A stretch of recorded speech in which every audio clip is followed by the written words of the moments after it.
The fundamental problem with Chairman Wheeler's thinking is more government involvement makes the government better. It does not. That's the fundamental flaw. 3 unelected bureaucrats are going to say, look, we know Tennessee. You passed this law. You went to the House. You went to the state Senate. The governor signed it. Screw all y'all. And screw everybody that elected all those people.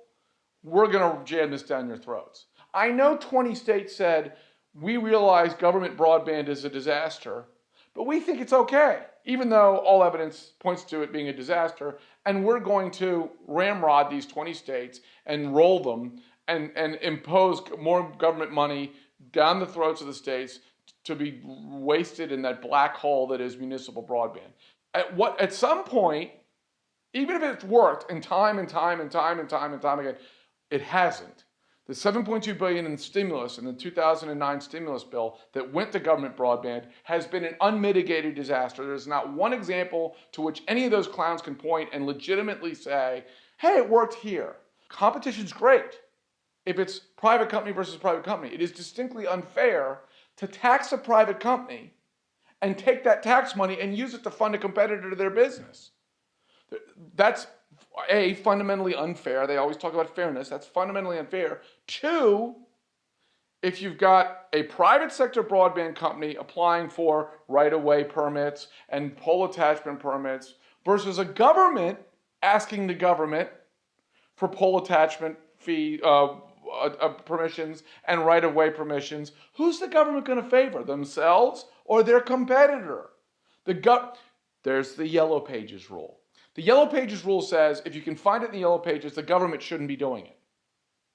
Because the private sector does everything better, cheaper, faster than the government. It is not competition to insert the government.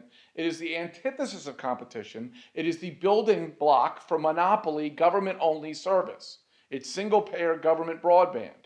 So on one track, you have the government saying, Chairman Wheeler, we're going to steamroll all the states with laws. First of all, it amazes me. He's got 30 states that don't have these laws. I don't know why he wouldn't concentrate on those 30 states, many of whom have Democrat governors and Democrat legislatures, but to out of the gate say, we're going to jam it down the throats of 20 states that realize this is a dumb idea, just shows how much regulatory hubris and authoritative hubris he has. And 2, it shows how rigidly insistent they are on building out the government alternative to all the private sector broadband. So then on the separate track, along with the government broadband build out, is we're going to do as much as possible, as quickly as possible, to short circuit the private sector internet. And then, so we can corral all that infrastructure and investment into the government broadband. This latest move, whether it's reclassification, whether it's net neutrality at all, whether it's preempting state law, this is all Chairman Tom Wheeler having a pen and a phone, and Congress be damned, state law be damned, we're just going to steamroll ahead with what we think is best. They're going well outside the bounds and the confines of the law. They're making stuff up as they go. Whatever they want is the law of the land at that moment.